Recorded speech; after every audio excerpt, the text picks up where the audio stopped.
Hello friends, जय हिंद। स्वागत है आपका हमारे यूट्यूब चैनल जिसका नाम है Prince A to Z classes. तो जैसा कि हमने पिछले वाले अध्याय में पार्ट में जो है वो आपको रदरफोर्ड के परमाणु मॉडल के बारे में बताए थे। रदरफोर्ड के परमाणु मॉडल के बारे में बताया गया था। तो आज जो है हम आपको नील बोर के परमाणु मॉडल के बारे में बताने जा रहे हैं। नील बोर के परमाणु मॉडल के बारे में बताने जा रहे हैं। तो नील बोर का जो परमाणु मॉडल था, उन्होंने नील बोर जो वैज्ञानिक थे उन्होंने बताया कि जो है परमाणु जो होते हैं, जैसे मान लीजिए यह परमाणु है, परमाणु के नाभिक में जो है वो क्या होगा, परमाणु के नाभिक में पाया जाएगा प्रोटॉन और इलेक्ट्रॉन जो है इसके चारों ओर चक्कर लगाएंगे। जबकि यहाँ पर जो है न्यूट्रॉनों के बारे में कोई भी बात नहीं हुई थी, न्यूट्रॉन की खोज उस समय नहीं हुई थी। सिर्फ जो है नील बोर ने यह बताया था कि परमाणु के नाभिक, परमाणु है, परमाणु के बीच में एक जो है नाभिक जो होता है वो हमेशा नाभिक में हमेशा प्रोटॉन पाया जाएगा और इलेक्ट्रॉन जो होते हैं उसके वायतम कोश में चक्कर लगाते हैं, वायतम कोश में ये चक्कर लगाएंगे। अब बात आती है कि कक्ष यानी ऊर्जा कोश क्या होता है, ऊर्जा कक्षा क्या होता है। तो जिस कक्षक में ऊर्जा कक्षा क्या होता है, तो अभी तक जो है कुल मिलाकर के जिसमें इलेक्ट्रॉन घूमते हैं उसी को ऊर्जा कक्षक कहा जाता है। ऊर्जा कक्षक क्या होता है, तो ऊर्जा कक्षक वह होते हैं जिसमें इलेक्ट्रॉन जो है पूर्ण रूप से वितरण करते हैं या घूमते हैं, उसी को ऊर्जा ग्रह कहा जाता है या ऊर्जा कक्षक कहा जाता है, या उसको सेल के नाम से जाना जाता है। ऊर्जा कक्षक कहा जाएगा या कोश कहा जाता है या उसी को सेल कहा जाता है, SHELL, सेल के नाम से जाना जाता है। तो अब बात आती है कि ऊर्जा कक्षक जो है वो कितने होते हैं। तो ऊर्जा कक्षक जो होते हैं वो लगभग जो है ऊर्जा कक्षक जो होते हैं वो 7 होते हैं। तो ऊर्जा कक्षक जो होते हैं वो कितने होते हैं, कोश क्रमांक पहले देखेंगे यहाँ पर, कोश क्रमांक देखेंगे और उसके बाद जो है अधिकतम इलेक्ट्रॉन की संख्या, अधिकतम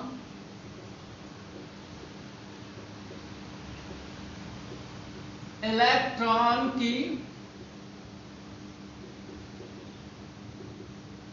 संख्या। तो यहां पर जो है जैसे n जो होगा नंबर ऑफ सेल जो होगा वो कौन सा होगा, पहला 1 होगा, तो दूसरा n is equal to 2, n is equal to 3, n is equal to 4, n is equal to 5, n is equal to 6 और n इज इक्वल टू 7। यानी जो ये कक्षक होंगे वो 7 कक्षक होते हैं और इसमें जो है अधिकतम इलेक्ट्रॉनों की संख्या जो होगी है, यानी कहने का मतलब जो है जो पहला कक्षक होगा उसमें अधिकतम इलेक्ट्रॉन कितने रह सकेंगे, 2 इलेक्ट्रॉन इसमें पाए जाएंगे।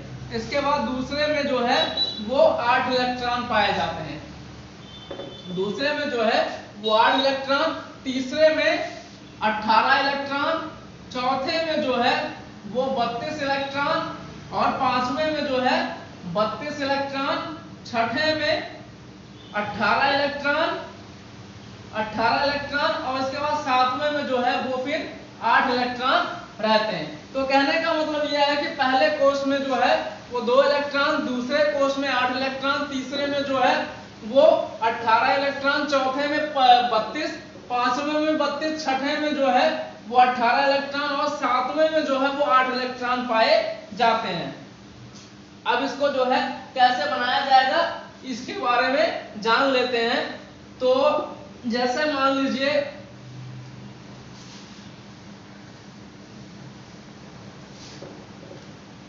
हाइड्रोजन है, हाइड्रोजन परमाणु है, हाइड्रोजन तत्व है, तो हाइड्रोजन में कितने इलेक्ट्रॉन होंगे और कितने प्रोटॉन होंगे? तो जैसे मान लीजिए हाइड्रोजन का परमाणु क्रमांक कितना है? हाइड्रोजन का जो परमाणु क्रमांक है वो 1 है। कहने का मतलब परमाणु क्रमांक जो होता है वही उसमें कितने प्रोटॉन होते हैं, वही प्रोटॉनों की संख्या होती है। हाइड्रोजन के जो परमाणु क्रमांक होगा, परमाणु क्रमांक जो होता है उसी के बराबर में जो है वो प्रोटॉनों की संख्या होती है, और जितने प्रोटॉन होंगे उतने ही इलेक्ट्रॉन्स में पाए जाएंगे। यानी कहने का मतलब यह है कि हाइड्रोजन जो है, हाइड्रोजन में एक प्रोटॉन होगा तो एक ही इलेक्ट्रॉन होगा। जैसे मान लीजिए इसको बनाया गया है, ये आपका हाइड्रोजन परमाणु हो गया। हाइड्रोजन परमाणु का एक नाभिक होगा, नाभिक में क्या होगा? प्रोटॉन होगा, और इसमें जो है, और प्रोटॉन जो नाभिक होता है वो हमेशा धनावेशित होगा। धनावेशित क्यों होगा? क्योंकि जो है प्रोटॉन पाएगा और प्रोटॉन पर हमेशा जो है वो प्लस का चार्ज रहता है, जबकि इलेक्ट्रॉन इसके चारों ओर चक्कर लगाते हैं। इलेक्ट्रॉन पर हमेशा कौन सा आवेश होगा? वो ऋण आवेश होगा, ऋण आवेश होता है। तो इसके वाहकम कोष में इलेक्ट्रॉनों की संख्या कितनी है? यानी इसके हाइड्रोजन के वाहकम कोष में इलेक्ट्रॉनों की संख्या क्या है? ये 1 है। अब जैसे कार्बन के लिए मान लिया जाए तो कार्बन का जो इलेक्ट्रॉनिक विन्यास कैसे किया जाएगा इसको भी जान लेते हैं। कार्बन जो है, जैसे कार्बन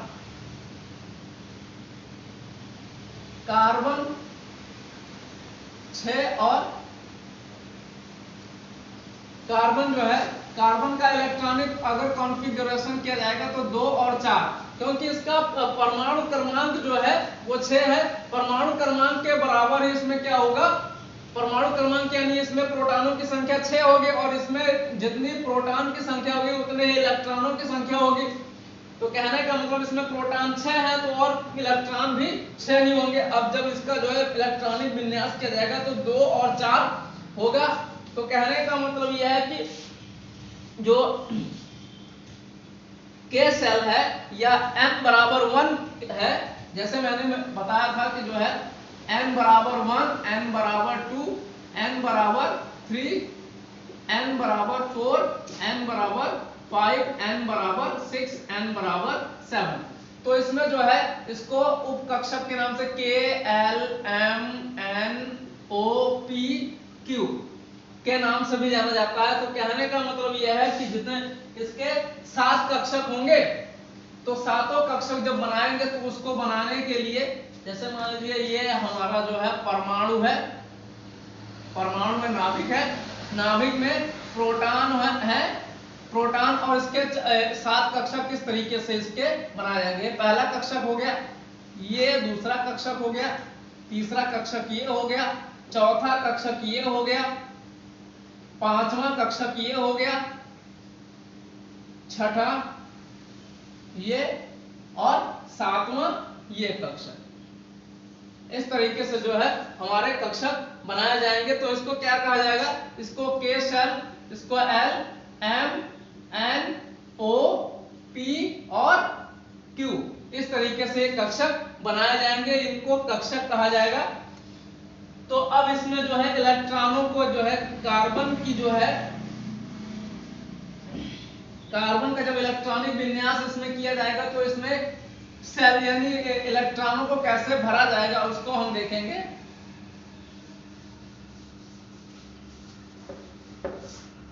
कार्बन का परमाणु क्रमांक 6 होता है, यानी इसके परमाणु क्रमांक के बराबर ही इसमें प्रोटॉनों की संख्या होती है। यानी परमाणु क्रमांक 6 है तो इसमें प्रोटॉनों की संख्या 6 होगी और इलेक्ट्रॉनों की संख्या भी 6 होगी। यानी प्रोटॉनों की संख्या के बराबर ही इलेक्ट्रॉनों की संख्या होती है। अगर इसका जो है इलेक्ट्रॉनिक विन्यास करेंगे तो 2 और 4 हो जाएगा। अब हम बनाते हैं इसका परमाणु और इसमें एक नाभिक बना दिए, नाभिक बनाए और इसका जो पहला कक्षक हो गया और दूसरा कक्षक ये बनाएंगे।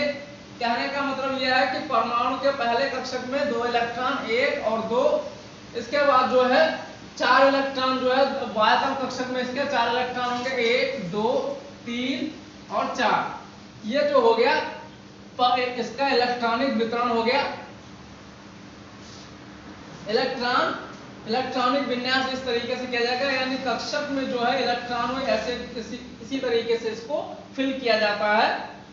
तो प्रोटॉन जो है प्रोटॉन इलेक्ट्रॉन जो है वो वाहकम कक्षक में हमेशा घूमते रहते हैं और प्रोटॉन इस नाभिक में पाया जाता है। यही क्या था, बोरबरी का नियम था। बोरबरी ने तो बताया कि जो है परमाणु में एक नाभिक होता है और उसमें जो है एक प्रोटॉन पाया जाता है। बोरबरी ने नील्स बोर ने ये बताया था कि जो परमाणु में जो है एक परमाणु के नाभिक में एक प्रोटॉन पाया जाता है और इलेक्ट्रॉन इसके चारों ओर चक्कर लगाते हैं। तो यही था हमारा नील्स बोर का परमाणु मॉडल। आज के लिए बस इतना ही। अगला जो है हमारा नेक्स्ट वीडियो नेक्स्ट डे आएगा। तब तक के लिए धन्यवाद।